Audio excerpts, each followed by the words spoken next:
गांधी तीर्थ, निसर्गाच्या सानिध्यात महात्मा गांधींच्या जीवनावरील जगातील पहिले मल्टीमीडिया म्युझियम. आजच भेट द्या. गांधी तीर्थ, जैन हिल्स, जळगाव. अधिक माहितीसाठी www.gandhifoundation.net वर विजिट करा.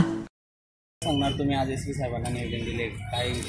आपल्या शहरातील नॅशनल हायवे क्रमांक 6 वरती कालंकी माता परिसर एरिया, अयोध्यानगर असेल, काळेनगर असेल, त्या एरियामध्ये वारंवार होणारे अपघात किंवा वारंवार होणारे जीवितहानी, घातपात म्हणता येईल त्या विषयाला, हे घटना वारंवार घडत असताना की ह्या विषयास अनुसरून आम्ही एस पी साहेबांना आज निवेदन दिलेलं आहे की त्या एरियामध्ये एक पोलीस चौकी 24 आवर्स कार्यरत करावी अशी याची मागणी त्यांच्याकडे केली आहे. का नेमकं असं काय वाटतंय तुम्हाला तिथं पोलीस चौकी व्हावी? संवेदनशील एरिया होत चाललाय ना तो.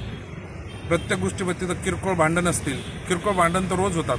आणि दुसरी गोष्ट अशी की आता सिग्नल उभारला, सिग्नल यंत्रणेवर ट्रॅफिक पोलीसही नसतात, तर ट्रॅफिक जाम होतं. मागे एक डंपर जाळला गेला आणि त्याच्यानंतर तिथे आपल्या आमदार महोदयांनी येऊन आमदार महोदयांना सुद्धा लोकांनी विचित्र प्रकारची भाषा वापरली. असं वारंवार तिथे घडू नये. तिथे कुठली घटना घडते त्यावेळेस सगळा जमाव होतो. जमा झाल्याच्या नंतर काही अनधिकृत घटना घडतात आणि पोलीस यंत्रणेला तिथं वेळेवर पोहोचता येत नाही. पहिले तर आपल्या शहराची रस्त्याची हालत बरोबर नाही आहे. काही सिमेंटचे रस्ते अर्धवट बनवलेले आहेत, तिथून पोहोचायला वेळेवर वेळ होतो. त्याच्यामुळे तिथं कुठलीही घटना, घातपात घडू शकतो. त्या अनुषंगाने आम्ही पोलीस चौकीची मागणी केलेली आहे. मी अयोध्यानगर येथील रहिवासी आहे.